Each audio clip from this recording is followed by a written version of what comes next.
మన వాక్యంలోకి పోకముందు ఏం చేయాలి? ఫోన్లు ఉన్నాయా? తీయండి అందరు ఫోన్లు. మధ్యలో కరెక్ట్గా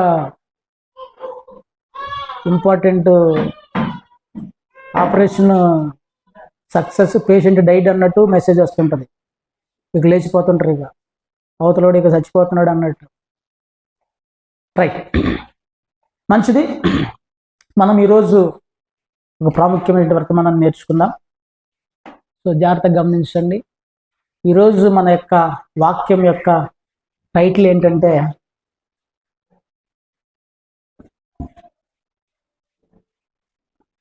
లేఖనములు ఎందుకు. లేఖనములు ఎందుకు, ఎందుకు లేఖనాలు మనకి ఇవ్వబడ్డాయి, ఇది లేఖనములు అనేటువంటి దాన్ని మనం ధ్యానం చేద్దాం. చూడండి, రోమిలకు రాసిన పత్రిక 15వ అధ్యాయము 4వ వచనం. రోమిలకు రాసిన పత్రిక 15వ అధ్యాయము 4వ వచనం. ఏలయనగా ఓర్పు వలనను లేఖనముల వలని ఆదరణ వలనను మనకు నిరీక్షణ కలుగుటకై వ్రాయబడినవన్నీ మనకు బోధ కలుగు నిమిత్తము వ్రాయబడి ఉన్నవి. మంచిది, ప్రార్థన చేద్దాం. ఈ యొక్క లేఖనము ఎందుకు లేఖనములు ఇవ్వబడ్డాయి మనకి? దేవుడు నీతోటి నాతోటి మన అందరితోటి మాట్లాడలాగున దేవుని సహాయాన్ని మనం కోరుకుందాం. మహోన్నతుడైన దేవా, జీవము కలిగిన మా ప్రభువా, నీకు వందనాలు, స్తుతులు, స్తోత్రములు చెల్లిస్తుంటున్నాను. ఈ సమయంలో ప్రభువా, మీ సందులో నిలబడి నేను వట్టివాడు, నా మాటలు, నా జ్ఞానం, నా తెలివి సమస్తం అర్థం. మీరు మాట్లాడితే మేము జీవిస్తాము కనుక తండ్రి, ప్రతి బిడ్డ హృదయాన్ని తెరవండి, ప్రతి బిడ్డతో మీరు మాట్లాడండి, ప్రతి బిడ్డను మీరు దర్శించమని యేసు నామమున నడిపిస్తున్నాము తండ్రి, ఆమేన్. రైట్, జాగ్రత్తగా గమనించండి. లేఖనములు ఎందుకు అనేటువంటి విషయాన్ని మనము చూస్తున్నాం. లేఖనములు అంటే మన అందరికి తెలిసినటువంటి విషయమే. లేఖనములు అనేటువంటి మాటకు అర్థము బైబిల్ లేదా దేవుని యొక్క వాక్యము లేదా దేవుని యొక్క మాట, దేవోక్తి. ఇదిగో ఈ అన్నిటిని కలిపి, ఈ మొత్తం కలిపి లేఖనములు అని చెప్పేసి అని బైబిల్ లేదా దేవుని మాట, దేవుని వాక్యం. మనం జాగ్రత్తగా గమనించినట్లయితే ఈ యొక్క బైబిల్ అనేటువంటిది, ఈ లేఖనములు అనేటువంటివి బైబిల్ కూడా మనకు బైబిల్ స్పష్టంగా తెలియజేస్తుంది. 40 మంది వివిధ రకాల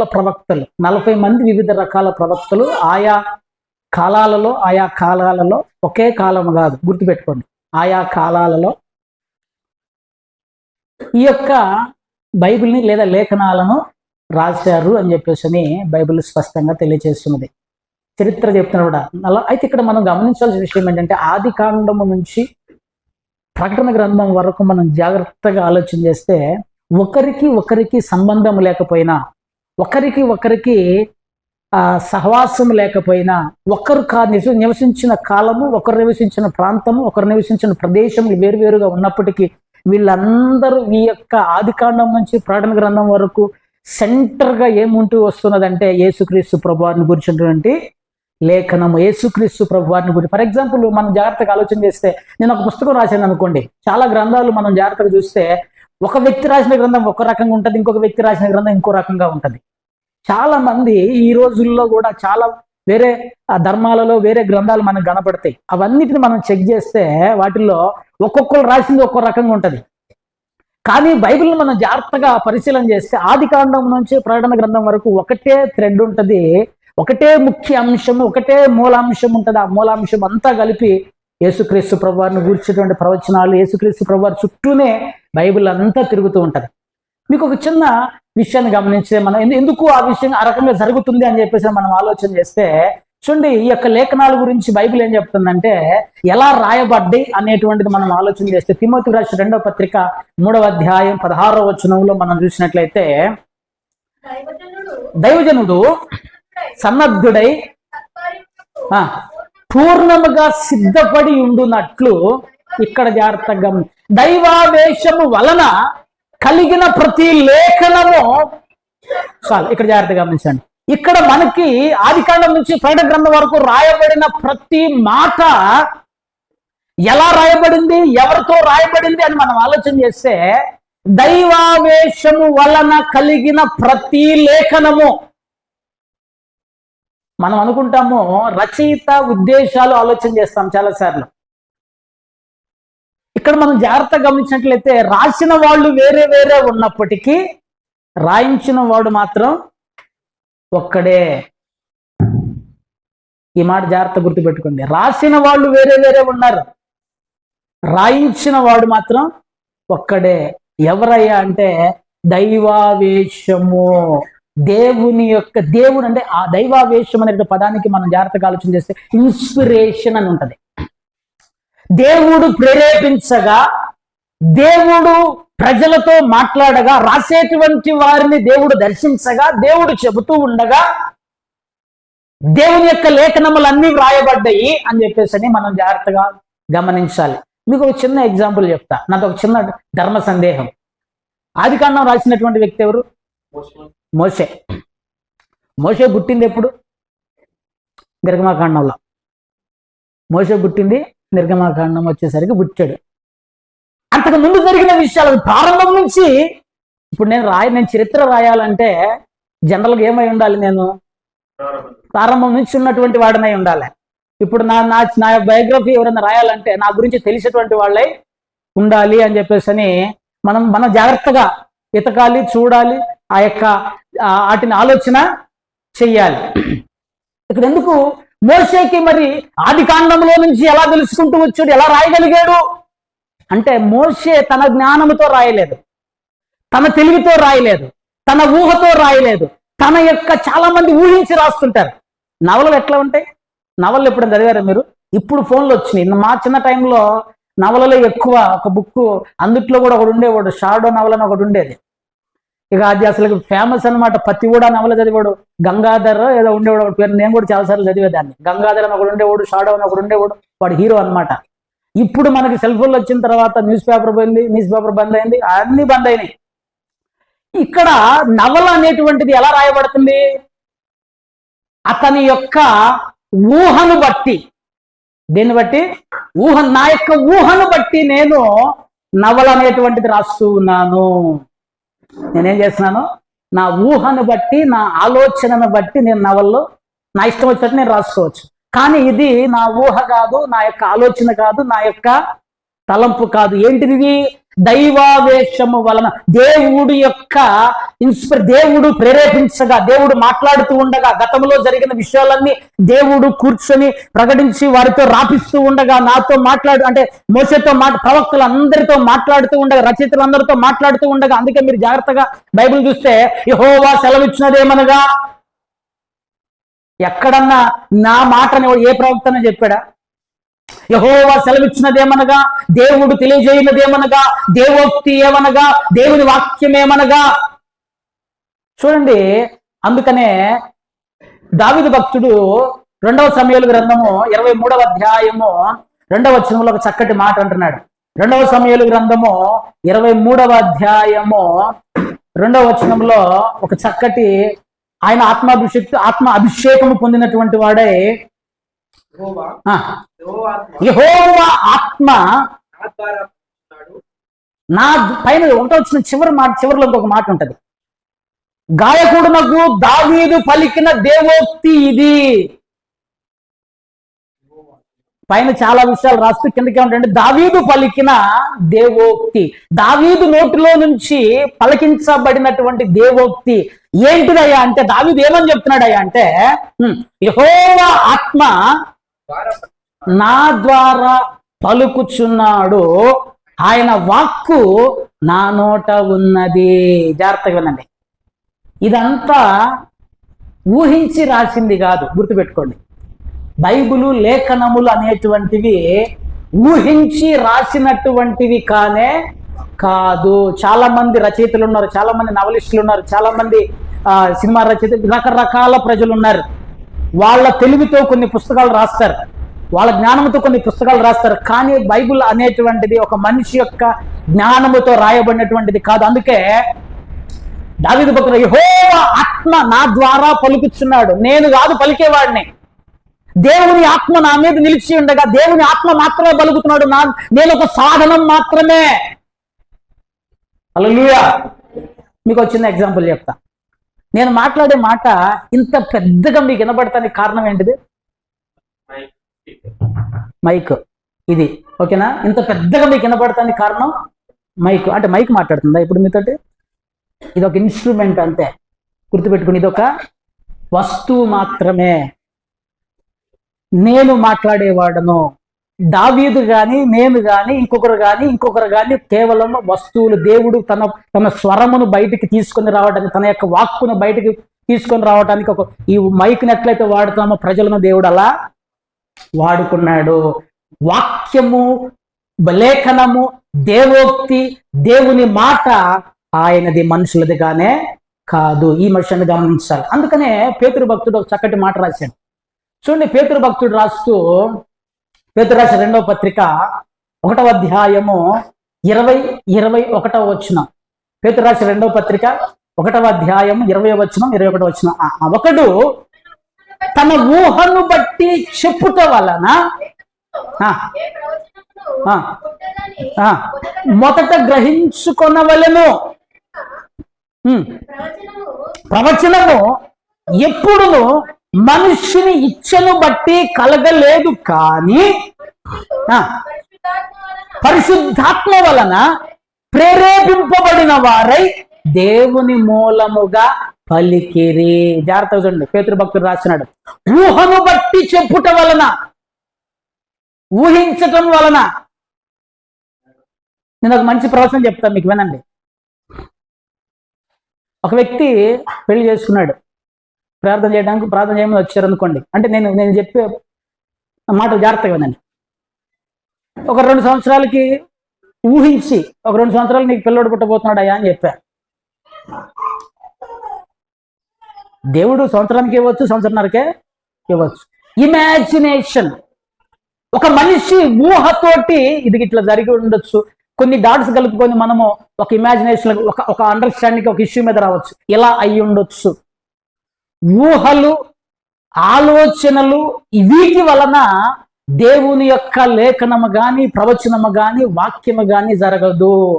సమూయేలు గారు ఊహించి, ఇదిగో ఇట్లా జరిగి ఉంటుందని ఊహించి రాయటం లేదు. మోషే ఊహించి రాయటం లేదు. దేవుని యొక్క, అందుకని కిందకంటాడు చూడండి, మనుషుని ఇచ్చను బట్టి ఏ ప్రవచనము కలగలేదు. అంటే ఏంటిది? ఆదికాండం నుంచి ప్రకటన గ్రంథం వరకు ప్రతి మాటకి, ప్రతి పదానికి ఒక ప్రాముఖ్యత ఉంది. మీరు గమనించాలి. చాలాసార్లు మనం ఏం చేస్తామంటే కొన్నిటిని స్కిప్ చేస్తున్నాయి, ఇది పెద్ద ఇంపార్టెంట్ కాదని తీసేస్తుంటాం.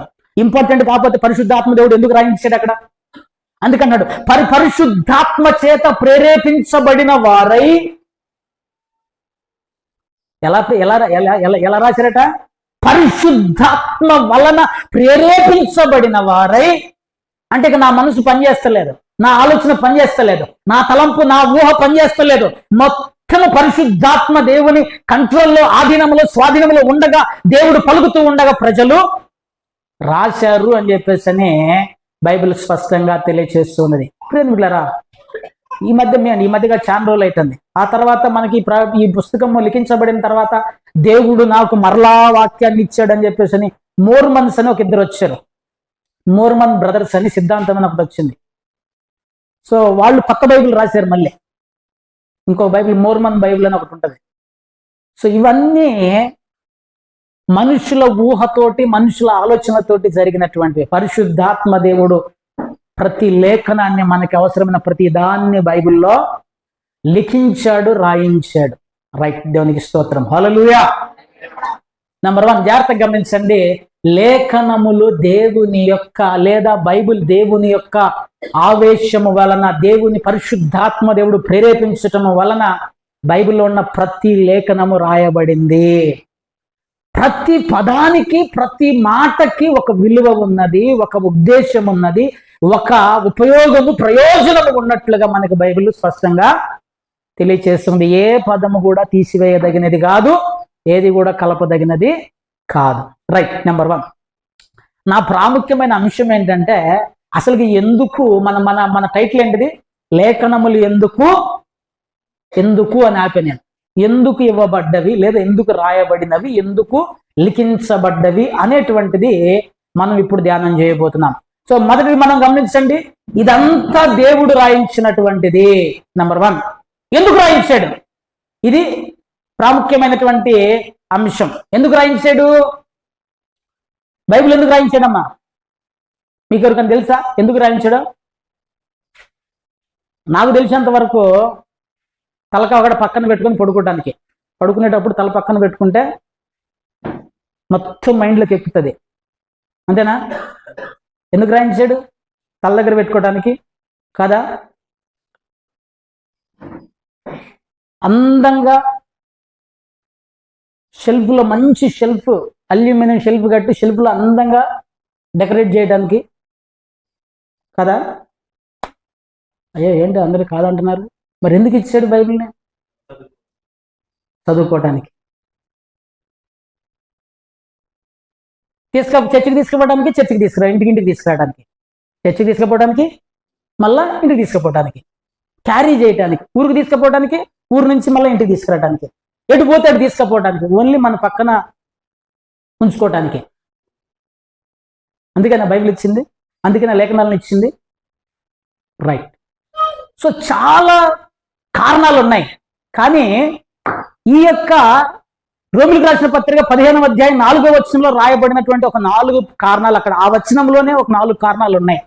ఆ 4 కారణాలను మనం ఈరోజు ధ్యానం చేద్దాం. చూడండి, ఎందుకు రాయబడినయా అంటే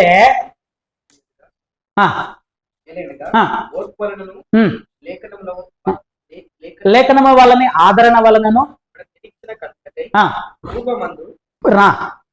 వ్రాయబడినవన్నీ మనకు బోధ కలుగు నిమిత్తము వ్రాయబడెను. జాగ్రత్తగా వినండి అమ్మాయి. బోధ కలుగు నిమిత్తము, లేఖనముల వలన బోధ. బోధ అనేటువంటి మాటకి ఇంగ్లీష్లో ఏముందంటే లెర్నింగ్, నేర్చుకోవటానికి. ఏంటిది? నేర్చుకోవటానికి. జాగ్రత్తగా గమనించండి. చాలాసార్లు మనకి కొన్ని మనం కూడా బైబిల్ చదువుతున్నప్పుడు మన విరోధులు, అనగా దేవుణ్ణి వ్యతిరేకించేటువంటి వారు, మన విరోధులు అంటే మనకెవడు విరోధి లేడు, దేవుని వ్యతిరేకించేటువంటి వారు బైబిల్లో అక్కడక్కడ కొన్ని ఉన్నటువంటి సంఘటనలు తీసుకొని విపరీతంగా దూషిస్తూ, విపరీతంగా తిడుతూ, విపరీతంగా బైబిల్ని చెడ్డగా చిత్రీకరిస్తూ మాట్లాడుతూ ఉన్నారు. మనకు అనిపిస్తుంది అప్పుడప్పుడు, ఇది రాసి ఉండకపోతే బాగుండేది కదా, ఈ పదాలు రాసి ఉండకపోతే బాగుండేది కదా, ఈ సంఘటనలు రాసి ఉండకపోతే బాగుండేది కదా, బైబిల్కి చెడ్డ పేరు వస్తుంది కదా అని మనం అనుకోవచ్చు. ఇక్కడ మనం జాగ్రత్తగా గమనించాల్సిన విషయం ఏంటంటే, ఎందుకు ఇవన్నీ రాశాడో మనకి లేఖనం ఏం తెలియజేశాడు? లేఖనముల వలన బోధ. చూడండి, మీకు ఒక మాట చూపిస్తాను నేను. కొరింథీయులకు రాసిన మొదటి పత్రిక 10వ అధ్యాయం 11వ వచనం మనం చూస్తే, కొరింథీయులకు రాసిన మొదటి పత్రిక 10వ అధ్యాయము 11వ వచనం, ఈ సంగతులు దృష్టాంతములుగా వారికి సంభవించి యుగాంతమందున్న మనకు బుద్ధి కలుగుటకై. మనకేం కలగటానికి రాయబడ్డి ఇవి? దేని కొరకు? బుద్ధి కొరకు. ఈ సంగతులని దృష్టాంతములుగా. మనకి మీరు ఎప్పుడైనా ఎక్కడికన్నా కొనడానికి పోతే, తినుబండరాలు కొనడానికి పోతే ఏం చేస్తారు? టక్కును కొంటారా? టేస్ట్ చేస్తాం. శాంపిల్. ఏంటిది? శాంపిల్ అంటారు. కొంచెం ఇటు పెట్టి, ఆ పప్పు చాక్ ఇటు పెట్టి, కొంచెం స్వీట్ కొంచెం ఇటు పెట్టి టేస్ట్ చూసిన తర్వాత బాగుందంటే, టేస్ట్ ఎందుకు చూస్తారు? అది ఎలా ఉందో, దాని కథ ఏంటిదో, దాని వ్యవహారం ఏంటిదో మొత్తం తెలుసుకోవడానికి. అప్పుడు మేము చదువుకునేటప్పుడు హాస్టల్లో ఉండేవాళ్ళం. మా ఫ్రెండ్ ఒకడు ఉండేవాడు. ఎప్పుడన్నా సండే చికెన్ తెచ్చుకుంటే వాడు రుచి చూస్తాను దగ్గర 1 కిలో తినేవాడు. రుచికే 1 కిలో ఖతం అయిపోయింది. ఏదిరా కూర అంటే, ఉప్పు చూసిన ఒకసారి కారం చూసా, ఒకసారి మసాలా చూసా అనేవాడు. నువ్వు వండమాకరా బాబు, నీకు దండం. గతములో రాయబడినవి.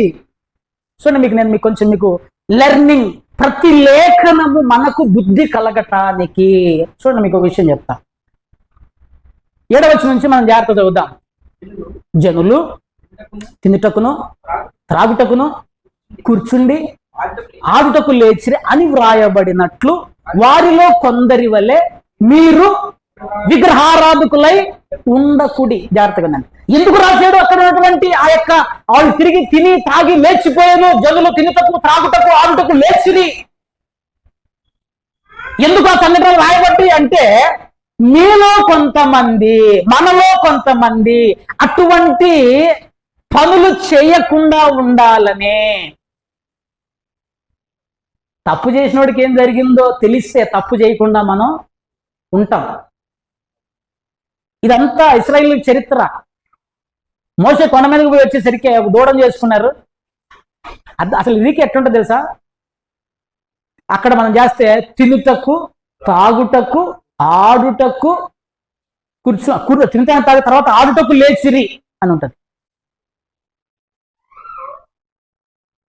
తింటే తప్పేం లేదు, తాగితే తప్పు, ఆడితే అది మళ్ళీ పోయి ఒక దూడం చేసుకుని దాని ముంద డాన్స్లు వేసుకు ఏమంటలే దేవుడు. ఎందుకు రాశాడయ్యా అంటే మనకు వారిలో కొందరి వలె, అందరు చచ్చిపోయి కొంతమంది బతికేది, కొందరి వలె నువ్వు నేను కూడా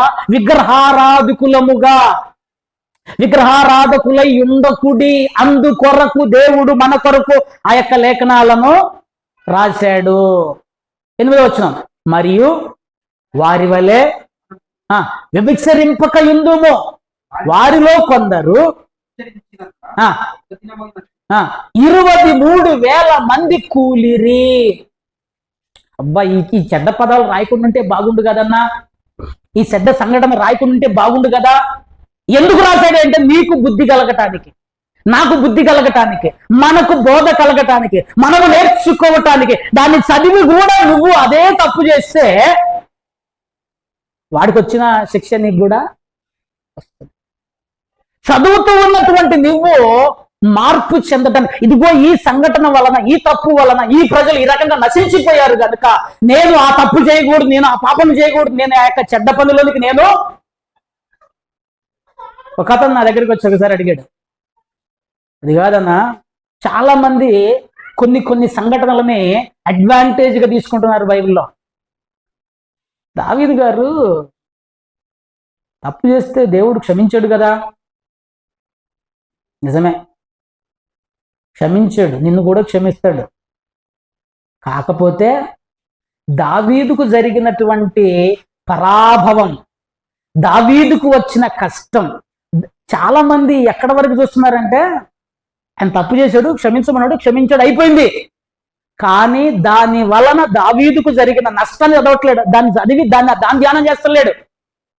వారు వ్యభిచరించిరి, మీరు ఆ పాపము చేయకుండా ఉండటానికి దృష్టాంతరములుగా మనకు బోధ కలుగుటకు. బైబిల్ ఎందుకు రాయబడింది అంటే నీకు బోధ కలగటానికి, నాకు బుద్ధి కలుగుటకై అని రాశాడు. 9వ వచనం, శోధింపక యుందుము, వారిలో కొందరు శోధించి నశించి. ప్రతి దానికి దేవుడు నాకేం మేలు చేస్తలేడు, దేవుడు నాకేం మేలు చేస్తలేడు, దేవుడు నన్ను ఆశీర్దిస్తలేడు, దేవుడు నన్ను ఆశీర్దిస్తలేడు, దేవుడు నన్ను దీవిస్తలేడు, దేవుడు నన్ను దీవిస్తలేడు. తగిన సమయం వస్తుందండి. దేవుణ్ణి ఊరికే శోధించొద్దు. శోధించటం వలన వాళ్ళు శోధించారు, సర్పములతో నశించిపోయారు. కింద సణుగుడట, వారిలో కొందరు సణిగి నశించిరి. ఎందుకు రాయబడినవి? మనకు బోధ కలగటానికి, మనకి బుద్ధి రావటానికి, మనము నేర్చుకోవటానికి. ఏది చెయ్యాలి, ఏది చేయకూడదు, ఏది చెయ్యాలి, ఏది చేయకూడదు. హల్లెలూయా. చూడండి, మళ్ళీ ఒక మాట రాస్తున్నాడు. 10వ అధ్యాయము 6వ వచనంలో ఒకసారి చదవండి. ఆశించిన ప్రకారము చెడ్డవాటిని ఆశించకుండానట్లు. వారు చెడును ఆశించారు, చెడును కోరుకున్నారు, చెడును వెంబడించారు, దాని వలన వారు నశించిపోయారు.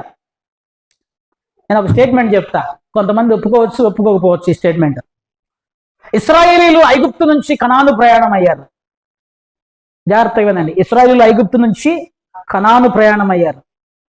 ఈ జర్నీలో ఈ కారణాలను బట్టి సణుగటాన్ని బట్టి, శోధించటాన్ని బట్టి, వ్యభిచారమును బట్టి, ఇంకా అనేక రకాలైన కారణాలను బట్టి ఇద్దరు చేరారు. మిగతా వాళ్ళంతా అరణ్యములో రాలిపోయిరి అని రాయి. ఎందుకు? నేను మళ్ళీ దీన్ని ఇంకొక విధానంలో చెప్తున్నా. పరమ కణానుకు ప్రయాణమైన మనందరం ఎక్కడ పోవాలి ఇప్పుడు? వాళ్ళు అది లిటరల్ గా రాయబడింది. వాళ్ళు యెరూషలేముకు పోయారు, మనం నూతన యెరూషలేముకు పోదాం. నూతన యెరూషలేముకు ప్రయాణం అవుతున్న ప్రయాణంలో ఉన్న మనందరము వారి వలె సణిగి, వారి వలె గొణిగి, వారి వలె దేవుని శోధించి, వారి వలె దేవునికి విధేయులు కాక తిరుగుబాటుదారులంగా మనం ఉన్నట్లయితే వాళ్ళు ఎలా రాలిపోయారో మనం కూడా రాలిపోవటమే. కనుక దేవునికి, అందుకనే వారు చెడ్డ వాటిని ఆశించినట్లు మనము ఆశించకూడదు. అందుకే ఈ సంగతులన్నీ మనకు రాయబడి ఉన్నవి, మనకు బోధ కలుగుటకై అని చెప్పేసి బైబిల్ స్పష్టంగా తెలియజేస్తుంది. చూడండి మరలా తిమోతికి రాసిన 2వ పత్రిక 3వ అధ్యాయం 16వ వచనానికి రండి. తిమోతికి రాసిన 2వ పత్రిక 3వ అధ్యాయం 16వ వచనం 17వ వచనం మనం చదువుదాం.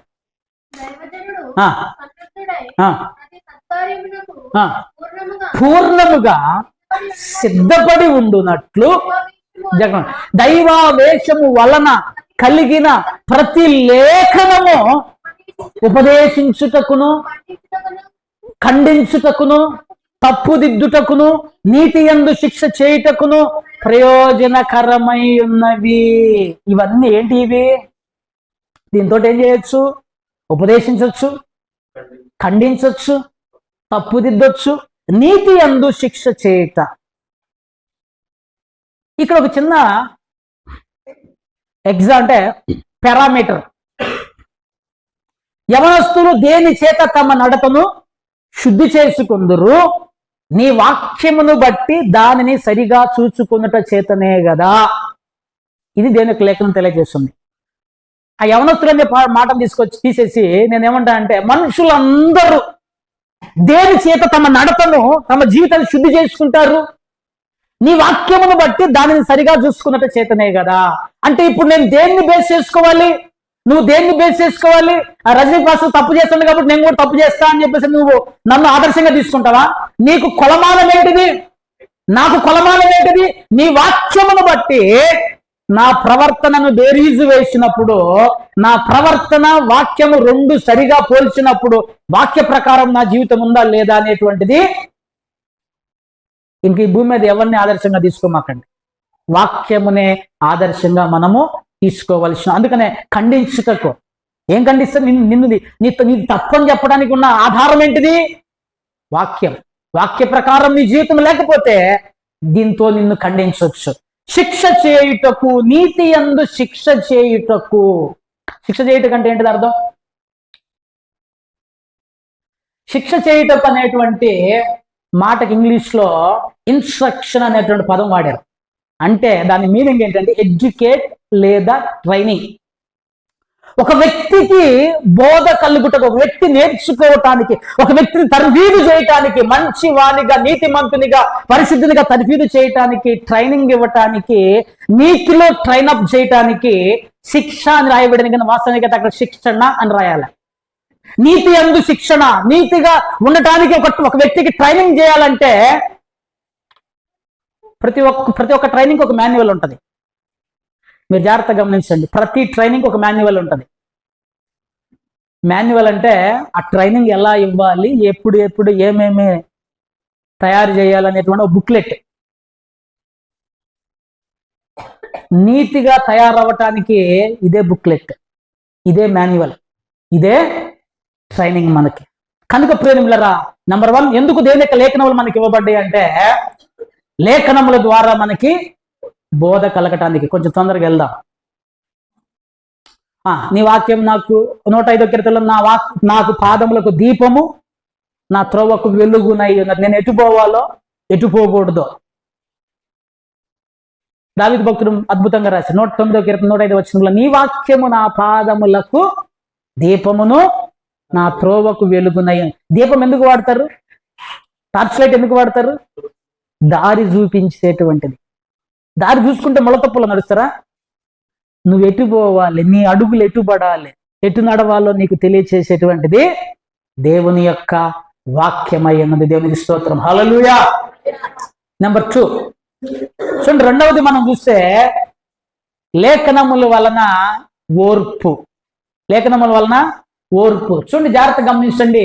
ఫిబ్రవరి రాసిన పత్రిక 6వ అధ్యాయము 13, 14, 15 వచనాలు చదువుదాం. వాగ్దానము చేసినప్పుడు అని ప్రమాణము చేయలేక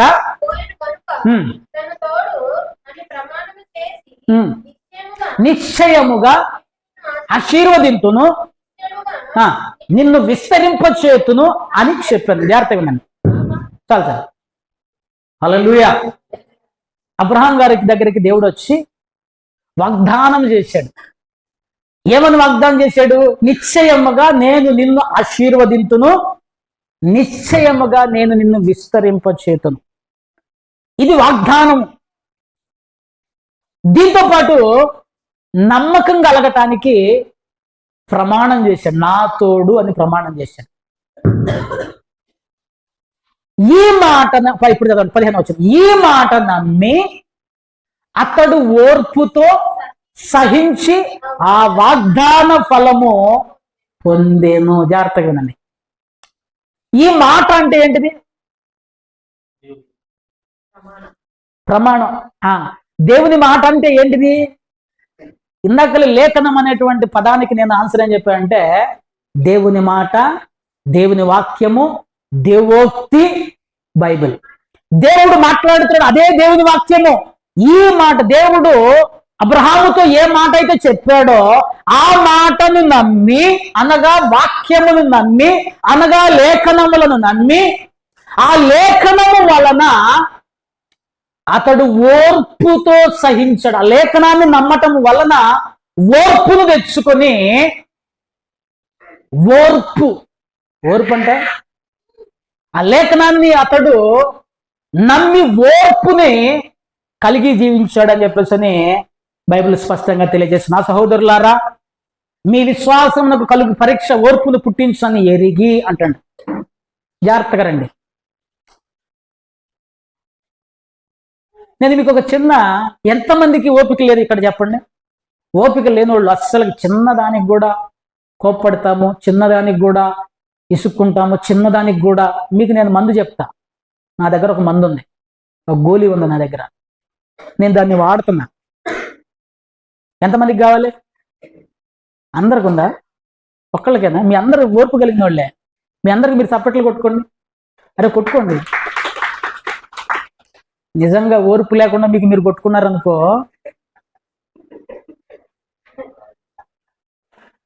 అంతా నాకు తెలిసి మీరు అందరూ పోపులే తాలింపేసినట్టే పట్ట పట్ట పట్ట పేలుతుంటాయి.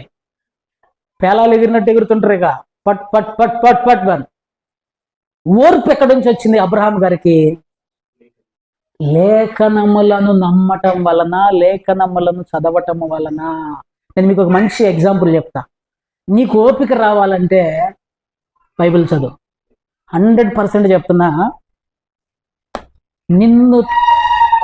నువ్వు ఎక్కడో ముక్కు మీద ఉన్న దాన్ని తీసుకొచ్చి కాలు కింద పెడుతుంది. అది ఏముంటది? ముక్కు మీద ఏముంటది? ముక్కు మీద ఉన్న కోపాన్ని తెచ్చి అరికాలు కింద పెట్టగలిగిన శక్తి లేఖనాలకు ఉన్నది. ఓర్పు నువ్వు చదువుతుంటే బైబిల్లో నూతన నిబంధన చదవండి, ఒక్కొక్కళ్ళు ఎంత ఓర్చుకున్నారు. యేసయ్య ఈ సహనము, ఓర్పు నువ్వు చదువుతా ఉంటే ఈ చిన్నదానికే కోప్పడాలా, ఈ చిన్నదానికే రియాక్ట్ అవ్వాలా, ఈ చిన్నదానితోనే గొడవ పెట్టుకోవాలా, ఈ చిన్నదానికే పోనీ క్షమించు, ఏం కాత్తి. లేఖనము నీకు ఓర్పునిస్తుంది. చూడండి, మనం కష్టాల్లో ఉన్నప్పుడు, శ్రమల్లో ఉన్నప్పుడు, ఇబ్బందుల్లో ఉన్నప్పుడు, అబ్రహాము మంచిగా చక్కగా ఉన్నప్పుడు ఓర్చుకున్నాడా? అందుకని యాకోబు భక్తుడు రాస్తాడు, మీకు ఓర్పు రావాలంటే శ్రమలలో. చూడండి, మీ విశ్వాసానికి పరీక్షలు వస్తాయి.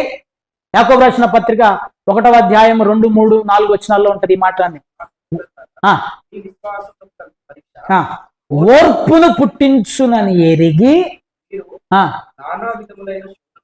పడునప్పుడు మహానందమని ఎంచుకొనుడి. అనునాంగులను ఏ విషయంలోనైనను కొదవలేని వారునై ఉండునట్లు ఓర్పు తన క్రియను కొనసాగింపనీయుడి. మీరు మీకు ఒక చిన్న ఎగ్జాంపుల్ చెప్తాను. దేవుడు నిన్ను ట్రైనప్ చేయాలనుకున్నాడు అనుకో,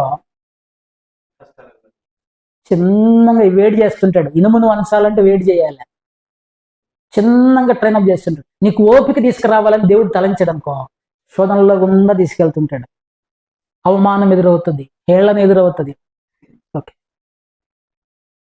తిరస్కారం ఎదురవుతుంది. అక్కడే స్టార్ట్ అవుతుంది ఓపిక స్టార్ట్ అవుతుంది. ఓర్చుకుంటూ ఎందుకు అంటున్నాడు చూడండి, మీరు సంపూర్ణులను అనునాంగులను ఏ విషయంలో నేను కొదవలు. ఓపిక చాలా అవసరం ప్రియమైన బిడ్డలారా. ఓపిక రావాలంటే మనము దేవుని యొక్క లేఖనాలను చదువుతా ఉండండి. మీకు ఒక చిన్న ఎగ్జాంపుల్ చెప్తా. దావీదు ఎన్నో యుద్ధాలు చేశాడు, ఎంతో మందిని చంపాడు. దేవుడే అన్నాడు, నీ చేతులు రక్తముతో నిండిపోయి ఉన్నాయి అన్నాడు. ఒక సందర్భంలో సౌలు సంతతి వాడు ఒకడు దావీదు మీద దుమ్మెత్తిపోస్తుంటాడు, తిడుతుంటాడు, దుమ్మెత్తిపోస్తుంటాడు. దావీదు గారు సైలెంట్గా నడుచుకుంటా పోతుంటాడు. పక్కన్నటువంటి వ్యక్తి అడుగుతాడు, అయ్యా నువ్వు ఒక్కసారి ఈయన్ని చంపుతా ఒక్క దెబ్బకి. వద్దు అని తిట్టుకొని సహనము, ఓర్పు, నెమ్మది. మీకు ఒక చిన్న వ్యక్తి కొరకు నేను చెప్తా. ఈ వ్యక్తిని ఎప్పుడన్నా చూసారా మీరు? ఈ వ్యక్తి పేరు మిస్టర్ మైకేల్ విజయ్ కుమార్. ఇతని చరిత్ర ఏంటంటే, ఇతను రాయలసీమ, మన తెలుగుడే. ఇతని చరిత్ర ఏంటంటే ఫ్యాక్షనిస్ట్ అంటే తెలుసుగా, రాయలసీమ ఫ్యాక్షనిస్ట్, బాంబులేసుడు, జనాల్ని చంపటం. 14 సంవత్సరాలు ఫ్యాక్షనిస్ట్గా బ్రతికాడు. 14 సంవత్సరాలు ఎంతో మందిని చంపాడు. Criminal cruel mentality. మీరు గూగుల్లో కొట్టండి, ఈయనకి ఒక టైటిల్ ఇచ్చారు, గన్ టు గాస్పల్ అని. బాంబులు పేల్చేటువంటి వాడు, 14 సంవత్సరాలు ఒక ఫ్యాక్షనిస్ట్గా బ్రతికినటువంటి వాడు, చిన్న మాట అన్నా కూడా తట్టుకోలేనటువంటి వాడు ఒకరోజు దేవుని వాక్యము చేత పట్టబడ్డాడు.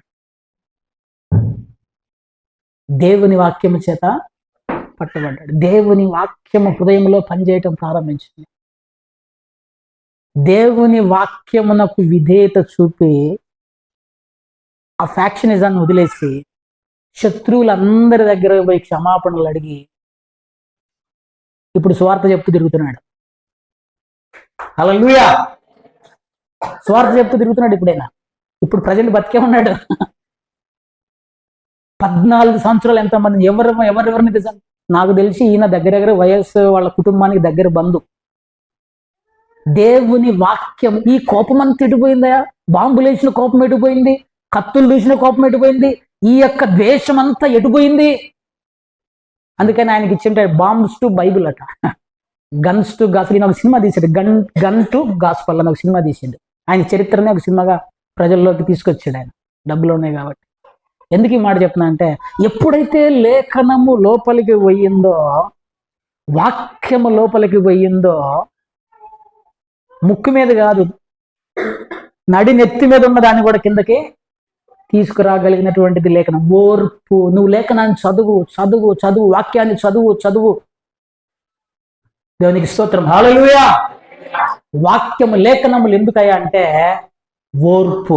చూడండి, హెబ్రీయులకు రాసిన పత్రిక 10:36 మీరు దేవుని చిత్తము నెరవేర్చిన వారై వాగ్దానము పొందు నిమిత్తము మీకు ఓరిమి అవసరమై ఉన్నది.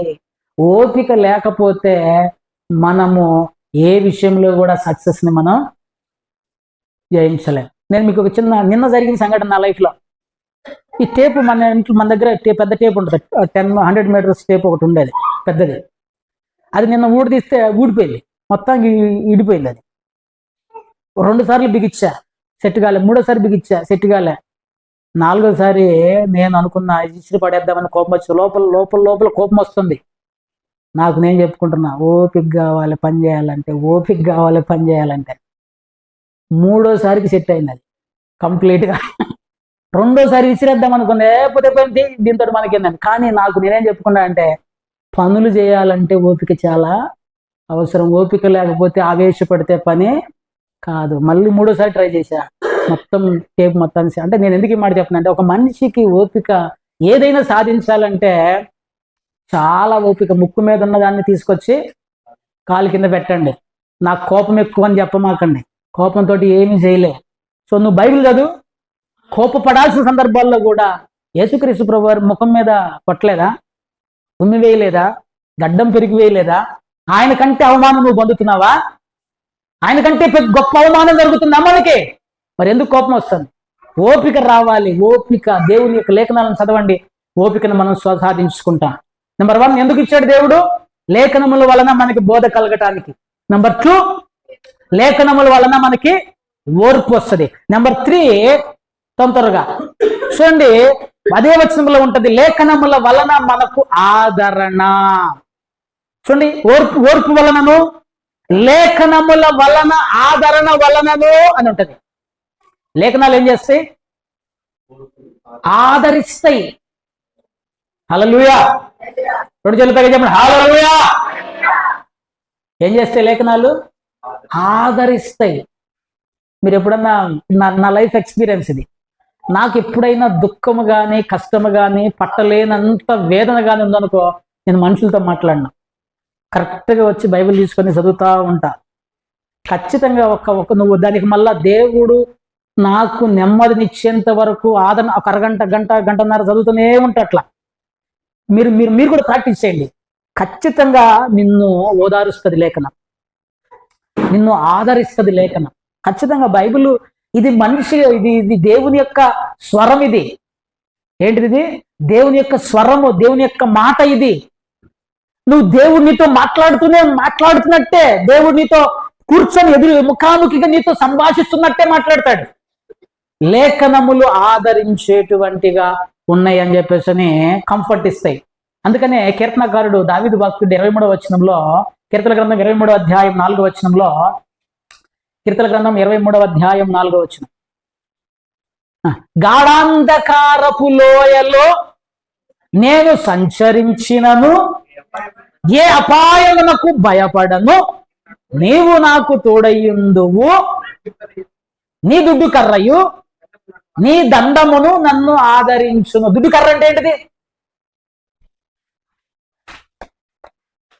మీరు ఎప్పుడైనా గొర్రెలు కాసే యేసుక్రీస్తు ప్రభు వారి ఫోటోలు కూడా ఉంటాయి అక్కడక్కడ. మీరు చూడండి, ఆయన చేతులు ఇట్లా పొడవాటి కర్ర ఒకటి ఇట్లా వంకర తిరిగి ఉంటుంది. ఎక్కడ దాకేందుకు మనం గొర్రెలు కాల్చినటువంటి వాళ్ళ దగ్గర ఒక కర్ర పొడువు కానీ ఇట్లా ఇట్లా బెండ్ అయి ఉంటుంది. ఇట్లా ముసలోళ్ళు పట్టుకునే చేతి కర్ర ఉంటుంది చూడండి, అట్లాంటి కర్ర ఉంటుంది పొడువాటిది. ఏం చేస్తాడు దాంతో? కొమ్మల్లాగి మంచి ఫుడ్ పెడతాడు. రెండవది, ఫుడ్ పెట్టడం అంటే ఏంటిది? ఆదరణ, మంచి భోజనం, మంచి ఆదరణ. రెండవది ఇంకోటి కూడా ఉంది, దుడ్డు కర్ర ఒకటి ఉంది అక్కడ. దారికి రాకపోతే ఏ కర్రతోటైతే కొమ్మలాగి భోజనం పెట్టాడో అదే కర్రను మరలా వెనక తిప్పితే ముళ్ళు కర్ర అవుతుంది, ఇక బెత్తం అవుతుంది. సో అందుకని అంటున్నాడు ఇక్కడ మన కాన్సెప్ట్ అంటే, ఇక్కడ ఎక్కడున్నాడు ఈయన? గాఢాంధకారపు లోయలో.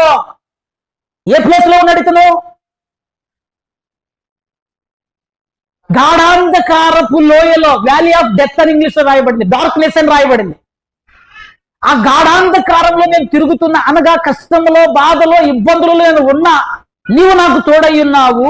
నీ దుడ్డు కర్ర, నీ దండము, నీ దుడ్డు కర్ర, నీ లేఖనము, నీ వాక్యము, నీ యొక్క మాట నన్ను ఆదరించును. దేవుడు మనల్ని ఆదరిస్తా తన మాటల ద్వారా, తన వాక్యం ద్వారా. నువ్వు కూర్చొని చదువు, ఆదరించబడతావు 100%. నేను మీకు ఇంకొక మంచి మాట చెప్తా. మనుషులు మనల్ని ఆదరించడానికి వస్తారు. అప్పుడప్పుడు మనం కుడికలు పెడుతుంటాం. ఏమని పెడతాం? ఇది అసలుకి కుడికి ఈ టైట్లో ఉంటుంది, ఆదరణ కూడిక అని. ఏముంటుంది ఆదరణ కూడికలో? వస్తాం, 2 పాటలు పాడతాం, వాక్యం చెప్తాం, మంచిగా ఆదరణ కూడిక అయిపోయిందంటే. కానీ ఆదరణ గుడికి నిన్ను ఆదరించవచ్చు, ఆదరించకపోవచ్చు మనుషులు. అది అప్పుడు మనం నిన్ను ప్రేమిస్తారు, అప్పుడు మనం మంచిదా అన్న చెల్లె లేకపోతే ఏం కాదు దేవుడు 2-4 మంచి మాటలు చెప్తారు, వెళ్ళిపోతారు. మరి మనతో పాటు లైఫ్ టైం ఉండరు కదా, వెళ్ళిపోతారు. కానీ నీతో చివరి వరకు ఉండి నిన్ను ఆదరించేటువంటిది దేవుని వాక్యము. మనుషుల ఆదరణ కొద్ది కాలం, దేవుడే కనుక హృదయానికి నెమ్మదినిస్తే, ఆదరిస్తే, అందుకే అంటున్నాడు, నన్ను ఆదరించును నేను గాఢాంధకారపు లోయలో ఉన్నా కూడా. దేవుని యొక్క లేఖనముల వలన ఆదరణ. అందుకనే 119 వచనంలో దావీదు భక్తుడు ఈ మాట రాశాడు, నీ వాక్యము నన్ను బ్రతికించెను, నా బాధలో నెమ్మది కలిగించుచున్నది. కంఫర్ట్ అని ఉంటుంది అక్కడ ఇంగ్లీష్ లో. నెమ్మది అనే పదం కాడ కంఫర్ట్, లేఖనముల వలన ఆదరణ ఆ పదం కాడ కూడా ఎండ్యూరెన్స్ అనేటువంటి పదము, దానికి ఇంకొక మీనింగ్ ఏంటంటే కంఫర్ట్ అనేటువంటి అర్థం. లేఖనములు, నీ వాక్యము నా బాధలో నాకు నెమ్మదినిస్తూ ఉన్నది, నన్ను ఆదరిస్తూ ఉన్నది, నా బాధను పోగొడుతూ ఉన్నది, నా కష్టాన్ని తీసివేస్తూ ఉన్నది, నాకు నెమ్మది ప్రశాంతతను ఇచ్చేటువంటిది నీ యొక్క లేఖనము. దేవునికి స్తోత్రం, హల్లెలూయా. చూడిపోయిందరా, రోమిలకు రాసిన పత్రిక 15వ అధ్యాయము 5-6 వచనాల్లో కలిసి ఉంటాయి అనుకుంటా, చూడండి. మన ప్రభువైన యేసుక్రీస్తు తండ్రి యొక్క దేవుని మహిమ పరచు నిమిత్తము, ఇక్కడి నుంచి రండి జాగ్రత్తగా, క్రీస్తు యేసు చిత్త ప్రకారము ఉండునట్లు, ఇక్కడ జాగ్రత్తగా వినండమ్మా, ఓర్పునకును ఆదరణకును కర్తయగు దేవుడు. దేవునికి స్తోత్రం, హల్లెలూయా. కర్త అంటే ఏంటిది? క్రియేటర్, కర్త, అసలు ఓనర్ ఆయన. కర్త, విశ్వాసమునకు కర్త, సృష్టికర్త. దేవునికి ఉన్నటువంటి ఇంకో పేరులో, కొన్ని పేర్లలో ఇక్కడ స్పష్టంగా రాయి, ఓర్పునకును ఆదరణకును కర్తయగు దేవుడు మీకు అనుగ్రహించును, ఆ ఏకత్వాన్ని అనుగ్రహించును. దేవుని యొక్క క్యారెక్టర్, వాక్యము దేవుడై ఉండెను, ఆ వాక్యమే ఆదరణ అయి ఉండెను, ఆ వాక్యమే ఆదరణకర్త అయి ఉండెను. అర్థమవుతుందా? వాక్యము దేవుడై ఉండెను, వాక్యము దేవుడు ఆదరణకర్త అయి ఉండెను. ఈ రెండింటిని పోలికను గమనించండి. వాక్యము దేవుడై ఉన్నాడు, దేవుడు ఆదరణకర్త అయి ఉన్నాడు. అంటే వాక్యము ఆదరణకర్త, వాక్యము మనలను ఆదరిస్తుంది, లేఖనాలు నీకు నెమ్మదినిస్తాయి. మీరు గుర్తుపెట్టుకోండి, నీకు ఓర్పుతో పాటు నిన్ను స్ట్రెంగ్తన్ చేస్తాయి, ఆదరిస్తు. నువ్వు ఎంత స్ట్రాంగ్ అవుతావంటే, నువ్వు లేఖనాలను బాగా స్టడీ చేస్తుంటే, నువ్వు లేఖనాలను బాగా చదువుతూ ఉంటే నువ్వు ఎంత ఆదరించబడతావంటే, ఎటువంటి పరిస్థితుల్లోనైనా సరే నువ్వు నెమ్మది కలిగి జీవించడానికి, నీ బాధలలో, నీ కష్టాలలో దేవుని వాక్యం మీద నమ్మక విశ్వాసముతో ఆదరించబడి, ఓదార్చబడి నువ్వు నెమ్మది కలిగి జీవించేటువంటి వాడుగా ఉంటావు. 3 చెప్పాను నేను. లేఖనాల వలన, నెంబర్ 1 లేఖనాల వలన బోధ అంటే నేర్చుకోవడం, లేఖనాల వలన యేసుక్రీస్తు, దేవునికి స్తోత్రం, హల్లెలూయా. ఇప్పుడు 3 చెప్పా. నెంబర్ 1 లేఖనాలు ఎందుకు ఇచ్చాడు? బోధ కలగటానికి. 2వది లేఖనముల వలన ఓర్పు.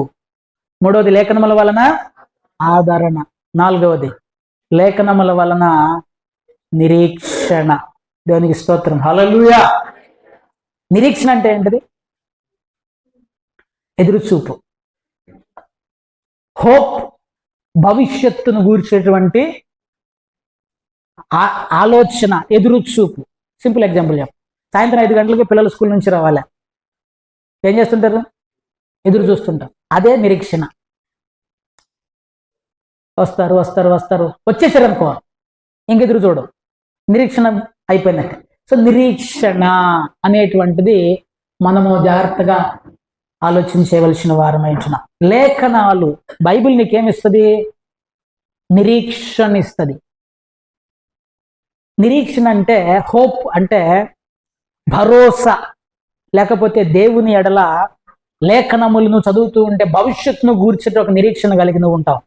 చూడండి, మీకు ఒక హెబ్రీయులకు రాసిన పత్రిక 6వ అధ్యాయము 17-18 వచనాలు చదవండి. హెబ్రీయులకు రాసిన పత్రిక 6వ అధ్యాయం 17-18 వచనాలు. ఈ విధముగా దేవుడు తన సంకల్పం నిశ్చయమైనదని ఆ వాగ్దానమునకు వారసులైన వారికి మరి నిశ్చయముగా కనపరచవలనని ఉద్దేశించిన వాడై నిశ్చలమైన 2 సంగతులను బట్టి నిరీక్షణను చేపట్టుటకు శరణాగతులమైన మనకు బలమైన ధైర్యము కలుగునట్లు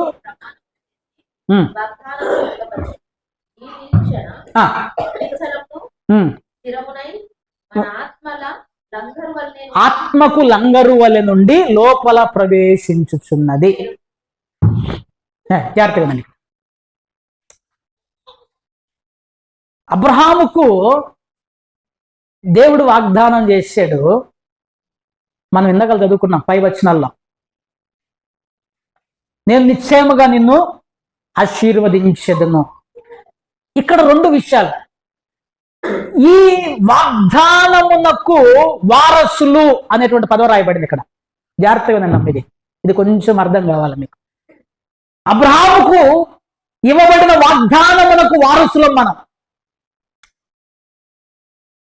అబద్ధమాడ జాలని నిశ్చలమైన 2 సంగతులు అన్నాడు.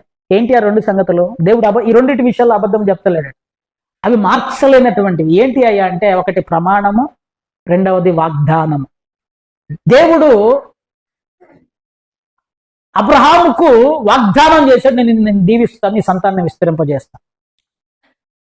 రెండవది ప్రమాణం చేశాడు, నా తోడు నేను నిశ్చయంగా నేను ఈ పని చేస్తాను. ఈ వాగ్దానములో మనమందరం వారసులు. ఇక్కడ నా కాన్సెప్ట్ ఏంటంటే, నువ్వు నిశ్చయంగా దీవించబడతావు, ఆశీర్వదించబడతావు, వర్ధిల్లుతావు అని అంటే అబ్రహాము యొక్క మెటీరియల్ థింగ్స్ కొరకు ఆ పదం చెప్పబడిందా? ఈలోక సంబంధమైన వాటి కొరకు ఆయనకి ఆ వాగ్దానం ఇవ్వబడిందా అంటే కాదు.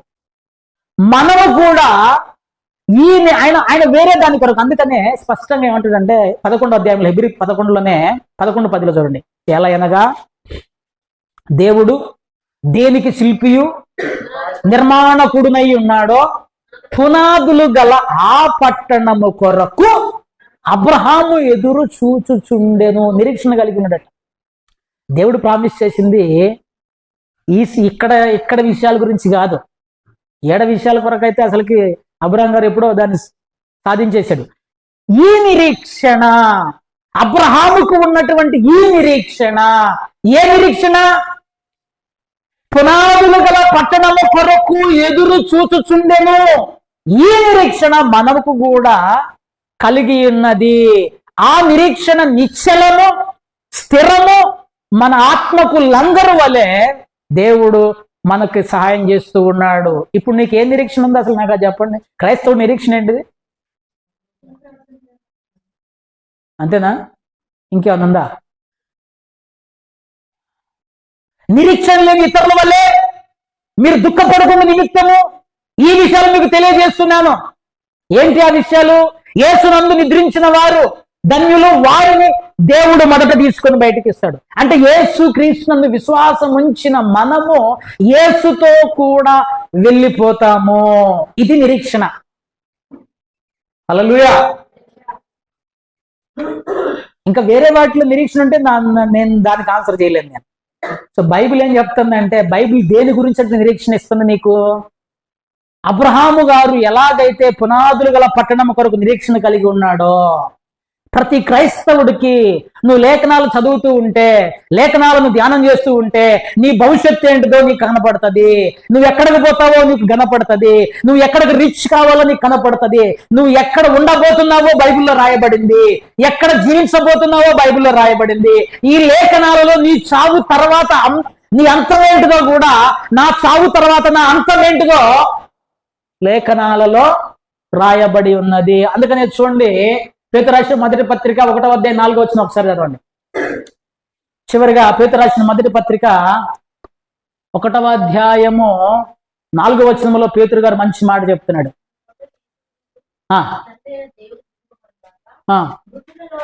మృతులలో నుండి లేచుట వలన జాగ్రత్తగా నమ్మ జీవముతో కూడిన కలుగునట్లు అనగా జాగ్రత్తగా ఉండండి.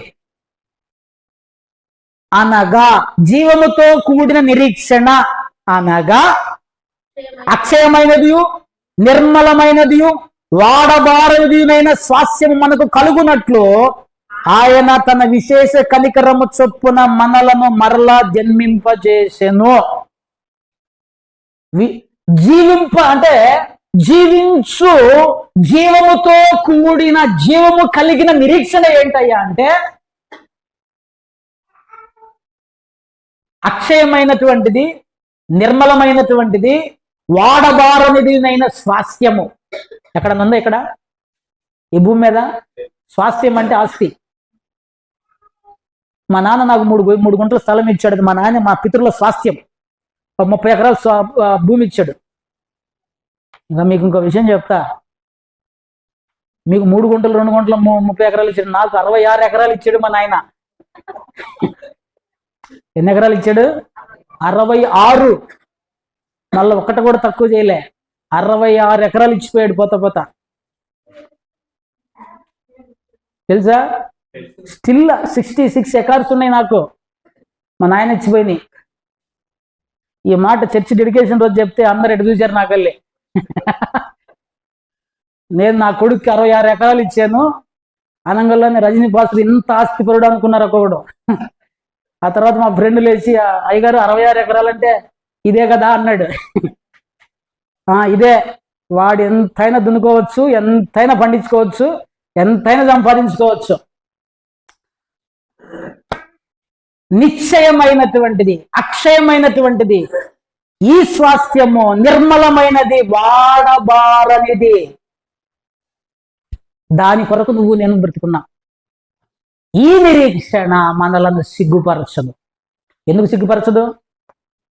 ఖచ్చితంగా నువ్వు ప్రభు కొరకు నిలబడితే ఆ యొక్క రాజ్యములో నువ్వు నేను ప్రవేశిస్తా. ఈ నిరీక్షణ ఎక్కడి నుంచి వస్తుంది మనకి? లేఖనాలు. దీని చదువు, దీంట్లోనే ఉంది.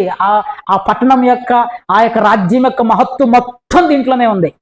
చదువు. దాంట్లో అసలు అది అక్కడ ఏమేమి ఉంటాయో, ఎలా ఉంటుందో, ఎంత సంతోషం ఉంటుందో, ఎంత ఆనందం ఉంటుందో మొత్తం దీంట్లో వ్రాయబడి ఉన్నవి. ప్రియమైన బిడ్డలారా, ఇంకా చాలా విషయాలు ఉన్నాయి. కానీ నేను ఈ రోమిలకు రాసిన పత్రిక 15వ అధ్యాయం 4వ వచనంలోనే స్టిక్ అయి ఉన్నాను. ఈ 4వ వచనంలో ప్రధానంగా మనకి 4 అంశాలు మనకు కనపడుతూ ఉన్నాయి.